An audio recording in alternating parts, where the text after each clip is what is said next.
السلام علیکم ورحمۃ اللہ وبرکاتہ نحمدہ ونصلی علی رسولہ الکریم اما بعد۔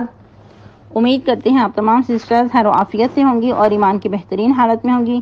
اللہ رب العزت سے دعا ہے آپ کی طرف ہر بڑھنے والا شر خیر و بدل دے، آمین آمین۔ پیاری سسٹرز، ہم لوگ سورہ نساء کی آیہ مبارکہ 34 تک ٹرانسلیشن اور آیہ مبارکہ 30 تک تفسیر کر چکے تھے۔ آج کا لیسن تفسیر کا 31 سے سٹارٹ کریں گے۔ رب اشرح لی صدری ویسر لی امری واحلل عقدۃ من لسانی یفقہوا قولی اللہم بارک لنا فی اوقاتنا اللہم فقہنا فی الدین اللہم انی اسألک الہدی والتقی والعفاف والغنی اللہم الہمنی رشدی واعذنی من شر نفسی اعوذ باللہ من الشیطان الرجیم ان تجتنبوا کبائر ما تنہون عنہ نکفر عنکم سیئاتکم وندخلکم مدخلا کریما۔ پیاری سسٹر، جیسا کہ ہم لوگ سورہ نساء سے گزر رہے ہیں جو کہ اسپیشلی احکام و مسائل کے لیے نازل کی گئی، تو اس میں اللہ رب العزت اس آیہ مبارکہ میں کچھ کبائر کے بارے میں توجہ دلا رہے ہیں۔ اور کبیرہ گناہ کون سے ہیں؟ کبیرہ گناہ وہ ہیں جو کہ قرآن و حدیث میں صاف طور پر وعید آئی ہو یا اللہ کے غضب کی طرف توجہ دی گئی ہو کہ یہ کام کرو گے تو اللہ کے غضب کے شکار ہوگے، یا پھر قرآن و حدیث نے ان گناہوں پہ کوئی حد مقرر کی ہو، تو ایسے گناہوں کو کبیرہ گناہ شمار کیا جاتا ہے۔ اور یاد رہے کہ کبیرہ گناہوں پہ اگر انسان توبہ نہیں کرتا، ان کا ازالہ نہیں ہوتا، یعنی کہ اس کا کفارہ یا پھر اگر توبہ کی جو وعید ہے وہ پوری نہیں ہوگی تو انسان پہ اس کا وبال رہے گا۔ اس کے علاوہ جو صغیرہ گناہ ہے وہ انسان کے مختلف نیکیوں سے ختم ہو جاتے ہیں، جس طرح کہ وضو کرنے سے ایک نماز سے دوسرے نماز تک، یا پھر جس طرح کہ حدیث مبارکہ میں اور بھی بہت ساری خوشخبریاں سنائی گئی ہیں کہ ایک جمعہ سے دوسرے جمعے تک، ایک عمرہ سے دوسرے عمرے تک، اور بھی بہت ساری ایسے اعمال ہیں کہ جو چھوٹے چھوٹے گناہوں کو مٹانے کا سبب بنتے ہیں۔ لیکن اگر ان پہ بھی انسان ڈٹائی کے ساتھ مصر رہے تو یہ گناہ چھوٹے بھی بعض اوقات کبائر بن جاتے ہیں۔ اور یاد رہے کہ سیئات جو ہیں وہ ان پہ بولا جاتا ہے کہ جس سے منع کیا گیا ہو لیکن اس پہ کوئی وعید نہ نازل ہوئی ہو، لیکن جو کبائر ہیں ان پہ قرآن و حدیث نے واضح وعید نازل کی ہو، یا پھر جیسے پہلے بھی بتایا گیا کہ یا پھر اللہ رب العزت کی طرف سے لعنت سنائی گئی ہو۔ بہت سارے اعمال ہمارے سامنے ہیں کہ جن کے بارے میں نبی صلی اللہ علیہ وسلم کی زبان مبارک سے لعنت یا پھر اللہ رب العزت کی طرف سے غضب کا حکم نازل کیا گیا ہے، تو یہ کبیرہ گناہ ہوتے ہیں، ان سے بچنا از حد ضروری ہے۔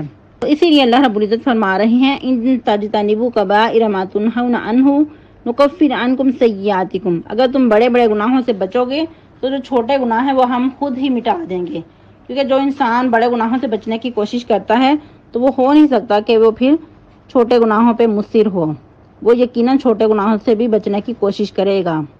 مومن تو ویسے بھی بہت ہی کیئرفل ہوتا ہے، وہ قدم قدم پہ غور و فکر کرتا ہے، سوچتا ہے کہ کہیں میں سے کوئی غلطی نہ ہو جائے، کوئی گناہ نہ ہو جائے۔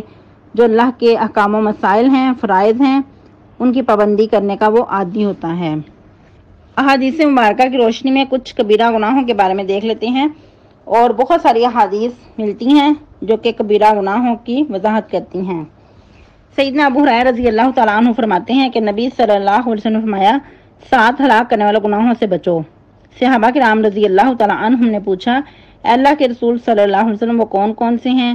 آپ نے فرمایا اللہ کے ساتھ شرک کرنا، جادو کرنا، کسی جان کو ناحق قتل کرنا، سود کھانا، یتیم کا مال کھانا، میدان جنگ سے فرار حاصل کرنا، پاک دامنہ بولی بالی پہ تہمت لگانا۔ پھر مزید ایک حدیث سیدنا عبداللہ بن مسعود فرماتے ہیں رضی اللہ تعالیٰ عنہ، میں نے اللہ کے رسول صلی اللہ علیہ وسلم سے پوچھا کہ اللہ کے نزدیک کون سا گناہ بڑا ہے؟ تو آپ صلی اللہ علیہ وسلم نے فرمایا کہ اللہ کے ساتھ کسی کو تو شریک ٹھہرائے حالانکہ اس نے تمہیں پیدا کیا ہے۔ میں نے عرض کیا یہ تو واقعی بڑا گناہ ہے۔ اس کے بعد کون سا گناہ؟ تو فرمایا کہ تو اپنی اولاد کو مفلسی کے ڈر سے قتل کرے۔ میں نے پوچھا پھر کون سا گناہ بڑا ہے؟ آپ نے فرمایا کہ تو ہمسائے کی بیوی سے زنا کرے۔ زنا تو ویسے ہی بڑا ہے، لیکن اگر انسان ہمسائے کی بیوی، جو کہ ہمسائے بہت ان کے حقوق ہیں، تو اس پہ پھر مزید بڑا گناہ ہوگا۔ ایسے گناہ پھر کبائر میں سے بھی کبیرہ گناہ ہو جاتے ہیں، یعنی کہ ان کا زیادہ بڑا گناہ ہوتا ہے۔ جیسا کہ چوری تو چوری ہے، لیکن اگر مال غنیمت کی چوری کی جائے تو وہ اس کا گناہ مزید بڑھ جاتا ہے۔ ایسے گناہ پھر کبائر میں شمار ہوتے ہیں، کبیرہ میں سے بھی کبائر۔ پھر مزید ایک اور حدیث، سیدنا انس بن مالک فرماتے ہیں، میں نے اللہ کے رسول صلی اللہ علیہ وسلم سے پوچھا کبیرہ گناہ کون سے ہیں؟ تو فرمایا بڑے گناہ یہ ہیں کہ اللہ کے ساتھ شرک کرنا، ناحق خون کرنا، والدین کو ستانا۔ پھر فرمایا کہ کیا میں تمہیں بڑے سے بڑا گناہ نہ بتاؤں؟ پھر فرمایا کہ قول الزور، یعنی کہ جھوٹی گواہی دینا،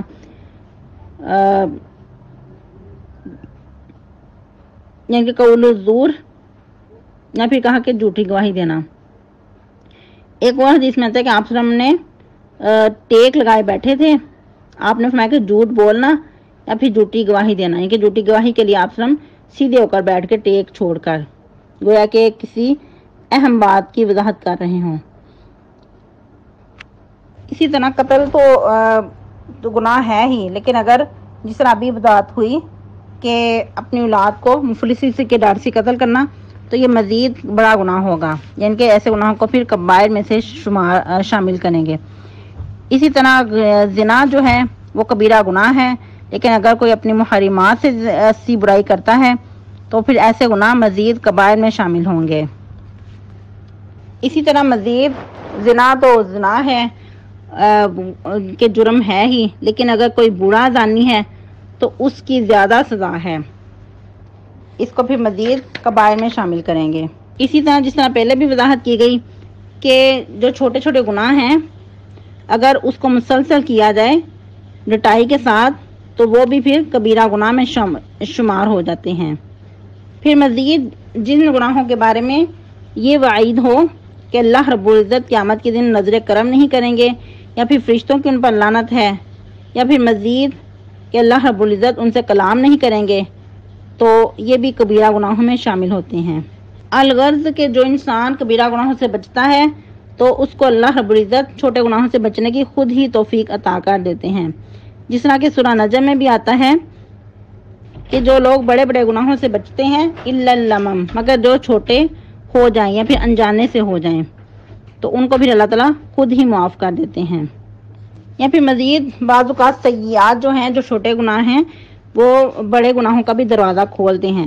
جس طرح کہ نبی صلی اللہ علیہ وسلم نے فرمایا کہ آنکھ کا بھی زنا ہے، کان کا بھی زنا ہے، زبان کا بھی زنا ہے، پاؤں کا بھی زنا ہے، پھر اس پہ فرج انسان کی تکذیب کر دے یا تصدیق کر دے۔ گویا کہ اگر انسان چھوٹے گناہوں کا مرتکب ہوتا ہے، اس سے مصر رہتا ہے، تو پھر بڑے گناہوں کی طرف جلدی مائل ہونے کا خدشہ ہوتا ہے۔ تو اس لیے انسان کو چاہیے کہ چھوٹے چھوٹے گناہوں سے بھی بچے۔ اور مزید آنکھ کا زنا، پاؤں کا زنا، کان کا زنا، یہ کیوں کہا گیا؟ اگر کوئی انسان کسی غیر محرم کو ٹکٹکی لگا کے دیکھتا ہے تو گویا اس کی آنکھ کا زنا ہے۔ اسی طرح اگر کوئی چل کر کسی طرف جاتا ہے، کسی برائی کی طرف، تو وہ پاؤں کا زنا ہے۔ اگر زبان سے شہوانی گفتگو کی جائے تو وہ گویا کہ زبان کا زنا ہے۔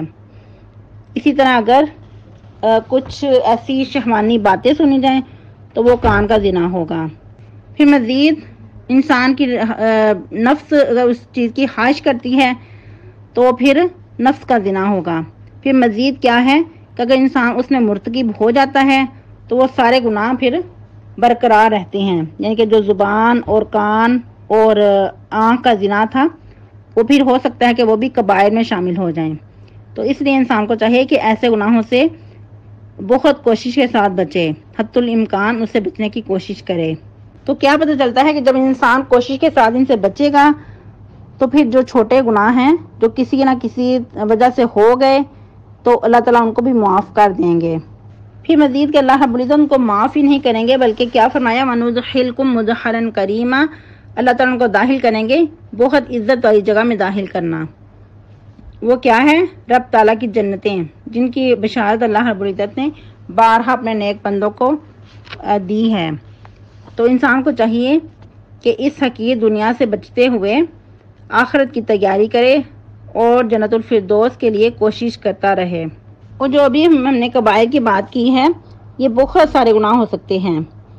مختلف احادیث میں مختلف ان کا ذکر کیا گیا ہے، اور بعض اہل علم کے نزدیک جو کبیرہ گناہ ہیں 700 سے لے کر 70 تک بھی جا سکتے ہیں۔